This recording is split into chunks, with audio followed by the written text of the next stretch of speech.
के इस वीडियो के अंदर गाइस हम लोग बात करने जा रहे हैं जो हमारी 12th क्लास की सीरीज चल रही थी उसको कंटिन्यू करेंगे, ठीक है। और इस चैप्टर के अंदर हम लोग बात करेंगे फंडामेंटल्स ऑफ पार्टनरशिप फर्म। जैसा कि आप लोगों ने 11th क्लास के अंदर पढ़ा है, ये चैप्टर आप लोगों के लिए बहुत ज्यादा इंपॉर्टेंट है क्लास 12 के लिए, क्योंकि इस चैप्टर से काफी ज्यादा नंबर के आपके एग्जाम्स में क्वेश्चन आते हैं। तो इस चैप्टर को आप बड़े ध्यान से कीजिएगा, क्योंकि इस चैप्टर के बिहाफ पर आपके आगे भी कुछ चैप्टर्स कनेक्टेड होते हैं।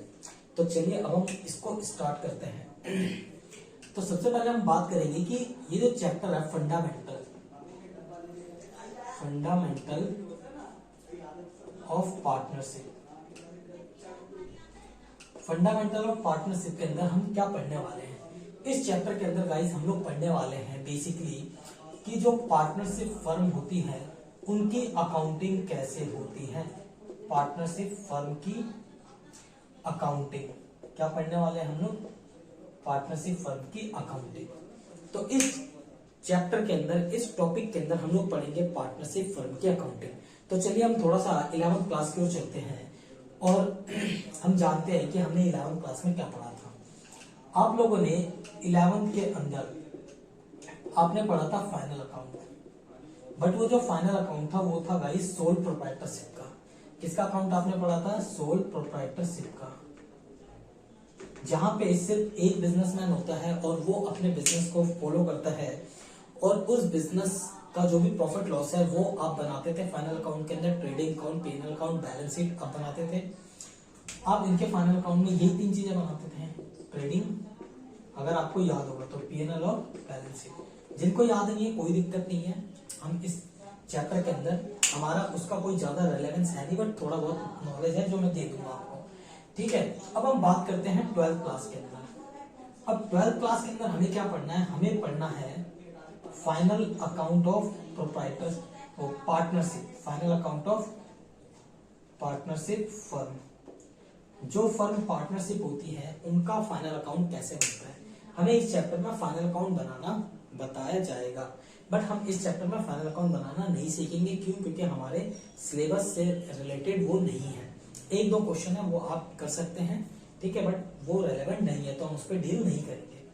यहाँ पे फाइनल अकाउंट बनाने के लिए हम trading, PNL, balance sheet, partnership का नहीं बनाएंगे, लेकिन उसके बाद जो अकाउंट होते हैं वो हम जरूर बनाएंगे, जिसके अंदर हम प्रॉफिट एंड लॉस एप्रोप्रिएशन की बात करेंगे, पार्टनर्स का कैपिटल अकाउंट कैसे बनता है, पार्टनर्स का करंट अकाउंट कैसे बनता है, ठीक है। इस टाइप के हम टॉपिक को इसमें डील करेंगे। तो आई होप आपको ये समझ में आ गया होगा कि इस चैप्टर में पढ़ने क्या वाले हैं। तो फंडामेंटल ऑफ पार्टनरशिप के अंदर हम लोग पढ़ने वाले पार्टनरशिप फर्म के फाइनल अकाउंट के अंदर कैसे ट्रीटमेंट की जाती है, कैसे बनाया जाता है वो। तो चलिए इस टॉपिक को अब हम स्टार्ट करते हैं फ्रॉम द बिगिनिंग, ठीक है। तो जैसा कि आप लोगों ने ऑलरेडी 11th क्लास में पढ़ा हुआ है, हम वहीं से स्टार्ट करते हैं गाइस। हमारे पास सबसे पहले हम देखेंगे यहाँ पे टॉपिक्स कौन कौन से कवर करने हैं। सबसे पहले हमें बनाना है profit and loss appropriation account, ठीक है। दूसरा हम सीखेंगे capital account, capital account of partners, या फिर आप बोल सकते हो पार्टनर्स कैपिटल अकाउंट। इसके बाद इसके अंदर हम लोग देखेंगे कुछ हमारे पास स्मॉल टॉपिक्स हैं, उनको देखेंगे, जिसके अंदर हम कमीशन की बात करेंगे कि पार्टनर्स को अगर कमीशन मिलेगा तो वो हम कैसे देते हैं। दूसरा हम बात करेंगे पार्टनर्स को बोनस कैसे मिलता है। तीसरा हम बात करेंगे पार्टनर्स को मिलने वाले सैलरी की, ठीक है, पार्टनर्स को मिलने वाले इंटरेस्ट ऑन कैपिटल की, पार्टनर्स से लेने वाले इंटरेस्ट ऑन ड्रॉइंग की, ठीक है। इसके अंदर हमारे पास और भी छोटे छोटे टॉपिक्स हैं, हम उनको बाद में डील करेंगे, ठीक है। इसके बाद हमारे पास जो मेन टॉपिक होता है वो आएगा हमारे पास पास्ट एडजस्टमेंट। क्या हमें पढ़ना है इसमें, पास्ट एडजस्टमेंट। और इसके बाद हमारे पास लास्ट टॉपिक जो आता है वो बेसिकली होता है गारंटी, ठीक है, गारंटी ऑफ पार्टनरशिप, पार्टनर्स कुछ गारंटी। तो ये 5 टॉपिक हमारे पास मेन है जो हमें इस चैप्टर के अंदर पढ़ना है। और इस चैप्टर के अंदर जो सबसे टफ टॉपिक माना जाता है वो ये और ये माना जाता है। इन पे आपको एग्जाम में क्वेश्चन डेफिनेटली मिलते हैं। तो आइए अब हम टाइम को वेस्ट ना करते हुए फटाफट से टॉपिक को स्टार्ट करते हैं। मैंने आपको ये बता दिया कि आपको क्या पढ़ना है। अब हम बात करते हैं कि हम कहाँ से स्टार्ट करेंगे। आज की इस वीडियो के अंदर गाइस मैं आप लोग के लिए बात करने जा रहा हूँ बेसिक कॉन्सेप्ट की, कि फंडामेंटल ऑफ पार्टनरशिप के अंदर बेसिक कॉन्सेप्ट हैं। सबसे पहले हम बात करेंगे कि पार्टनरशिप होती क्या है। हम 3 टॉपिक की ओर डील करेंगे। पार्टनरशिप क्या होती है, पार्टनरशिप फर्म क्या होती है, और हम बात करेंगे पार्टनर्स कौन होते हैं। तो हमारे देश के अंदर बच्चों जो पार्टनरशिप फर्म है, ठीक है, उसके लिए हमारे देश में कानून है, जिस कानून को बोला जाता है पार्टनरशिप एक्ट 1932। 1932 में एक एक्ट बनाया गया था जिसको पार्टनरशिप एक्ट बोला गया है, और उस एक्ट के अकॉर्डिंग हमारे देश के अंदर जितने भी लोग बिजनेस करना चाहते हैं, अगर वो सोल प्रोप्राइटरशिप नहीं करना चाहते और वो चाहते हैं कि अपने बिजनेस को एक्सपैंड करें, तो वो एक या एक से ज्यादा लोगों के साथ मिलकर बिजनेस को कर सकते हैं। लेट्स सपोज हमारे पास एक है रामू, ठीक है, वो क्या था, रामू था, ये एक ड्राइवर था। इसने सोचा यार मैं ड्राइवर तो हूं, लेकिन मेरे पास एक छोटी सी कार है, अब इस कार को मैं चला चला के कितना ही कमा लूंगा।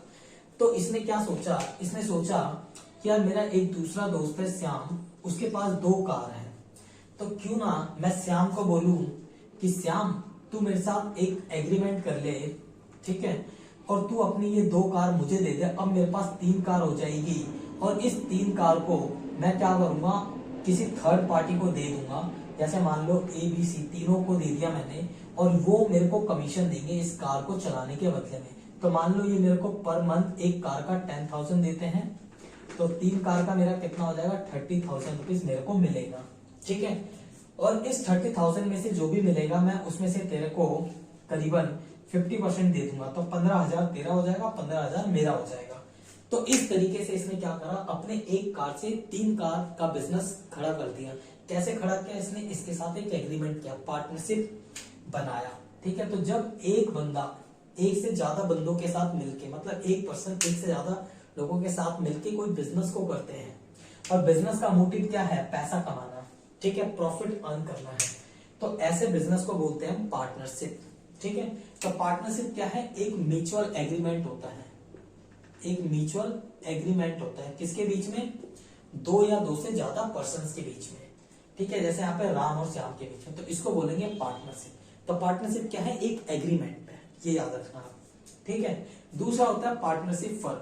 तो इन्होंने, राम ने बोला कि श्याम मैं तेरे से 2 गाड़ी तो ले लूंगा, और मैं चाहता हूं कि मैं यार ना अपने बिजनेस का एक नाम रखूंगा, मैं रखूंगा RS कार सर्विसेज, ठीक है।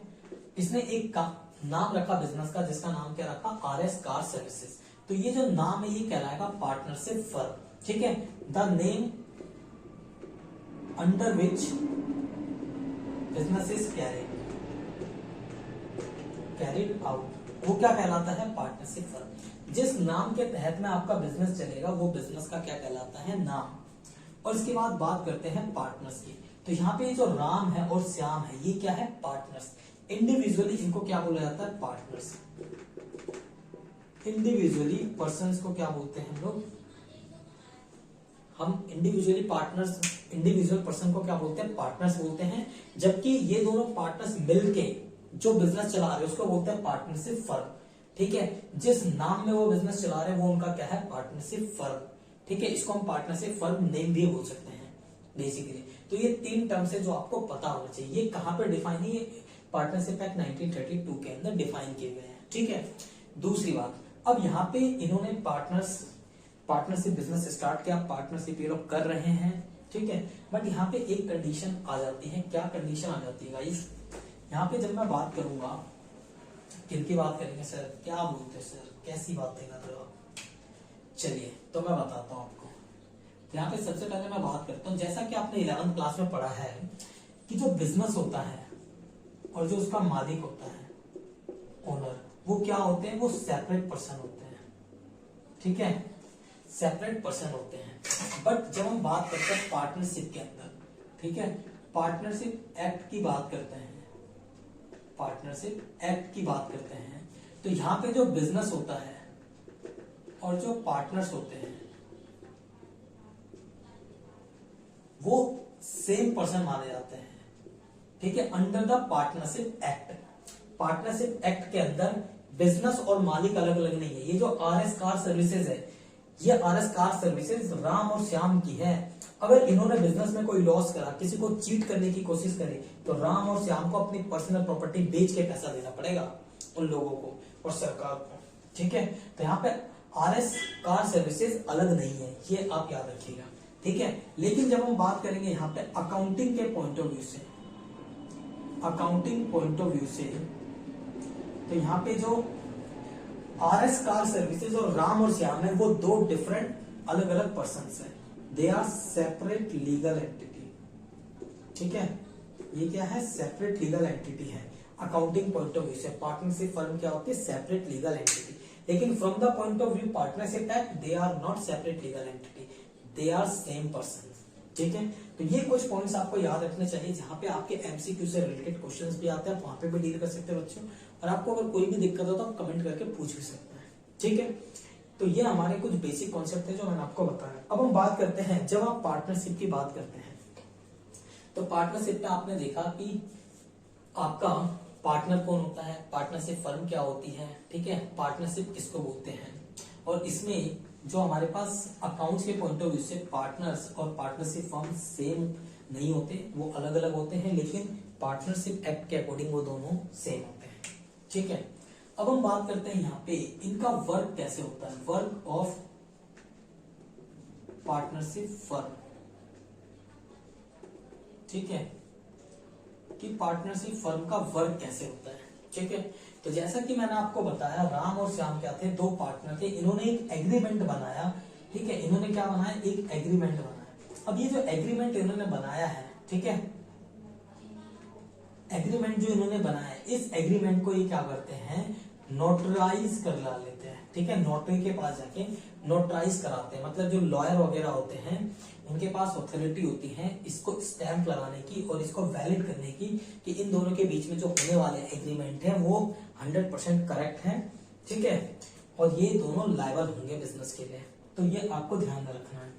इसके बाद ये नोटराइज कैसे कराते हैं? तो ये 100 रुपए है या 50 रुपए या 10 रुपए के स्टैंप पेपर पे, ई स्टैंप आजकल बनता है, स्टैंप पेपर पे एग्रीमेंट बनाते हैं, फिर दोनों पार्टनर साइन करते हैं, इसके विटनेसेस साइन करते हैं, फिर ये एग्रीमेंट लॉयर्स अपना स्टैंप लगा के, नोटरी लगा के इनको दे देता और ये उस दिन से वैलिड हो जाता है जिस दिन से इन्होंने एग्रीमेंट किया है, ठीक है।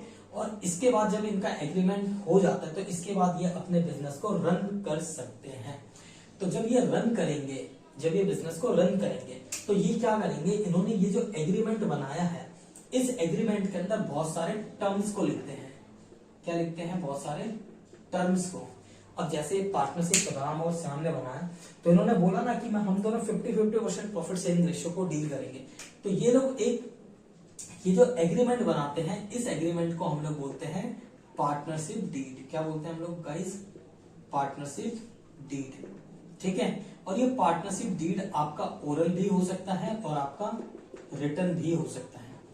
जनरली जो हमारे ओरल होते हैं इनकी कोई वैल्यू होती नहीं, लेकिन as per law Indian partnership act में इसको वैलिड माना गया है, आप बना सकते हैं, ठीक है। लेकिन जब हम बात करते हैं रिटर्न की, तो रिटर्न अगर आपके पास है तो आपके पास एक प्रूफ होगा। अगर यहाँ पे राम बोलता है कि मैंने तो बोला था 50% देने के लिए, श्याम बोलता नहीं नहीं तूने बोलता 60% देगा, तो अब किसकी बात माने? अगर ओरल एग्रीमेंट है तो मान ही नहीं सकते ना किसी की बात। तो इसीलिए बेटर है कि आप एक रिटर्न एग्रीमेंट बनाएं, ठीक है। और वो क्या होगा? एविडेंस होता है इन केस ऑफ डिस्प्यूट्स। अगर कोई डिस्प्यूट्स होता है तो उस केस में एक एविडेंस होता है in the I of court, ठीक है। कोर्ट में ये एक एविडेंस के रूप में काम करता है, ठीक है। तो आप पार्टनरशिप डीड ओरल भी बना सकते हैं, रिटर्न भी बना सकते हैं, लेकिन ये क्या है? आपके पार्टनरशिप डीड बनाना मैंडेटरी है ऐसा नहीं है, ठीक है, क्योंकि आप ओरल भी रख सकते हैं, तो ये एक ऑप्शनल है, ठीक है। तो ये आपको ध्यान रखना, आपको ओरल बनाना, रिटर्न बनाना। ओरल बना रहे हो तो वो आपके लिए क्या हो गया? ऑप्शनल ही हो गया एक तरीके से। रिटर्न बना रहे हो तो आपके लिए बढ़िया काम हो गया। तो पार्टनरशिप डीड आपको इंपॉर्टेंट याद रखना है। दूसरा, जब मैंने बताया कि ये पार्टनरशिप डीड आप नोटराइज कराते हो तो इसका क्या मतलब है? आप रजिस्टर करवा रहे हो।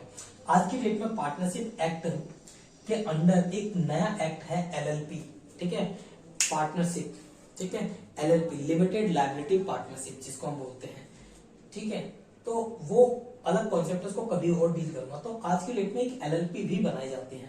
तो जब ये लोग पार्टनरशिप एलएलपी बनाते हैं तो वो रजिस्टर्ड हो जाती है गवर्नमेंट के पास।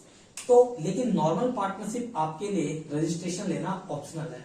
तो यहाँ पे जब हम बात करेंगे रजिस्ट्रेशन ऑफ पार्टनरशिप की, अगर आप चाहो तो रजिस्ट्रेशन ले सकते हो, नहीं भी ले सकते हो, वो आपके पास ऑप्शनल है, ठीक है। आपके ऊपर डिपेंड करता है कि आपको पार्टनरशिप डीड मतलब पार्टनरशिप को रजिस्टर कराना है नहीं कराना, इट डिपेंड्स ऑन यू। तो ये कुछ बेसिक टर्म्स से जो वर्क ऑफ पार्टनरशिप कैसे चलता है, क्या होता है, वो चीजें मैंने आपको डील करी। ये हमारा थ्योरी का थोड़ा सा कॉन्सेप्ट था। अब हम बात करते हैं यहाँ पे, जब हम पार्टनरशिप डीड बनाते हैं तो पार्टनरशिप डीड के अंदर क्या क्या कंटेंट होते हैं, ये सब आप अपनी बुक से पढ़ सकते हैं। बहुत ही मैं आप बस एक छोटा व्यू रख रहा हूँ ताकि आपको समझ में आए जब आप पढ़ें तो और उसको मैं रीड भी करा दूंगा बाद में, थ्योरी लेक्चर बना के। कंटेंट, जब हम पार्टनरशिप डीड बनाते हैं तो उसमें क्या क्या कंटेंट होते हैं। सबसे पहले देखिए, बेसिकली तो एक एग्रीमेंट होता है जिसके अंदर आपको अपने बिजनेस के बारे में सारे पॉइंट्स को कवर करना होता है कि आपका बिजनेस का नाम क्या है, ठीक है, आपके बिजनेस का एड्रेस क्या है, आपका मोटिव क्या है बिजनेस करने का, ठीक है, आपका प्रिंसिपल प्लेस ऑफ बिजनेस क्या है, ठीक है, प्रिंसिपल प्लेस ऑफ बिजनेस क्या है, ये सब चीजें आपको बतानी पड़ती हैं। इसके अलावा आपको यहाँ पे पार्टनर से रिलेटेड सारे पॉइंट्स को कवर करना होता है। पार्टनर का नाम क्या, उसका आधार कार्ड क्या, पैन कार्ड क्या, वो कहाँ रहता है, ठीक है, उसका कोई क्रिमिनल रिकॉर्ड तो नहीं है, उसके साथ आपका क्या रिलेशन है, वो सब चीजें भी आप मेंटेन करते हैं। इसके बाद उसके साथ आप प्रॉफिट शेयरिंग रेशियो कितना है, ठीक है, तो ये सब चीजें पार्टनर्स के रिगार्डिंग आपको रखनी पड़ती हैं। इसके बाद क्या होता है, पार्टनर्स के बाद अपने बिजनेस और पार्टनर के बाद रखते हैं। इसके बाद आप इसमें डिस्प्यूट्स को ध्यान में रखते हो, मतलब अगर कोई डिस्प्यूट हो जाए तो हमें क्या करना चाहिए, ठीक है, कैसे उसको रिजॉल्व किया जाएगा, उसके भी टर्म्स एंड कंडीशन को आप लिखते हो। और इसके बाद लास्ट में आप अपने बिजनेस को रन अप कैसे करोगे उससे रिलेटेड, मतलब बोल सकते हो एग्रीमेंट, एक एग्रीमेंट कि आप इंटरेस्ट ऑन कैपिटल कितना दोगे, इंटरेस्ट ऑन ड्रॉइंग कितना लोगे, आप सैलरी किसको दोगे, आप कमीशन किसको दोगे, आप बोनस किसको दोगे, आप किसको नहीं दोगे, ठीक है। तो ये सारी चीजें आपको मेंटेन करनी होती हैं पार्टनरशिप डीड के अंदर। तो पार्टनरशिप डीड क्या है, जस्ट एक एग्रीमेंट है जिसके अंदर आप वो सारे पैरामीटर्स को लिखते हैं जिनसे आप अपने बिजनेस को रन कर सकते हैं। अगर फ्यूचर में कोई डिस्प्यूट होगा तो उस डिस्प्यूट्स को आप रिजॉल्व भी कर सकते हैं। This is the partnership deed. और जब आपकी पार्टनरशिप डीड बन गई तो उसके बाद आप क्या करेंगे, उसके बाद आप अपना काम आसानी से कर सकते हैं, ठीक है। तो ये थी हमारे पास पार्टनरशिप डीड के कुछ पॉइंट्स जो मैंने आपको कवर किया। इसके बाद बात करते हैं यहाँ पे कि कभी कभी क्या होता है, जब कोई पार्टनर पार्टनरशिप डीड बनाना भूल जाते हैं, मतलब हमारे बिजनेस के अंदर हमने पार्टनरशिप डीड नहीं बनाई, तो हमारे देश के अंदर क्या होता है, in the absence of partnership deed, अगर हमारे पास पार्टनरशिप डीड नहीं है तो हमारे देश में जो प्रोविजन है, provision of Indian partnership act, Indian partnership act 1932 will apply, ठीक है। तो इंडियन पार्टनरशिप एक्ट 1932 अप्लाई हो जाएगा अगर हमारे देश में कोई भी पार्टनरशिप एक्ट, ठीक है, जो भी प्रोविजन है वो अप्लाई हो जाएंगे अगर आपने पार्टनरशिप डीड नहीं बना रखी है तो इंडियन पार्टनरशिप एक्ट क्या बोलता है, ये बोलता है कि आप पार्टनर्स को कोई भी इंटरेस्ट ऑन कैपिटल नहीं दोगे, ठीक है, आप किसी पार्टनर्स को इंटरेस्ट ऑन ड्रॉइंग उनसे चार्ज नहीं करोगे, ना ही आप कोई सैलरी दोगे, ना ही आप कोई कमीशन दोगे, ना ही आप कोई बोनस दोगे, कुछ भी नहीं दोगे आप, ठीक है। लेकिन एक चीज दोगे, सभी के बीच में जो प्रॉफिट शेयरिंग रेशियो रहेगा वो इक्वल रहेगा। क्या रहेगा, प्रॉफिट शेयरिंग रेशियो इक्वल रहेगा। और अगर किसी पार्टनर को आपने लोन मतलब दिया है, लोन टू पार्टनर, अगर आपने किसी पार्टनर को लोन दिया तो आप उससे 6% का ब्याज 1 साल का ले सकते हो, इसके अलावा आप कुछ भी नहीं ले सकते।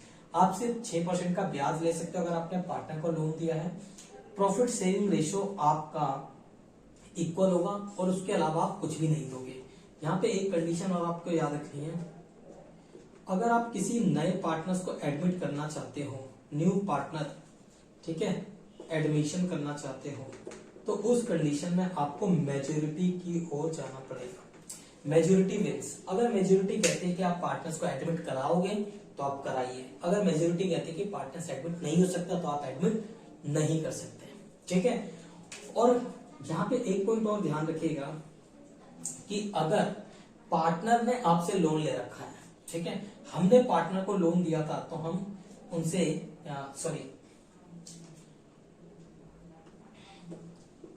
लोन फ्रॉम पार्टनर, अगर हमने पार्टनर से लोन लिया था तो हम उसको 6% का इंटरेस्ट देते थे।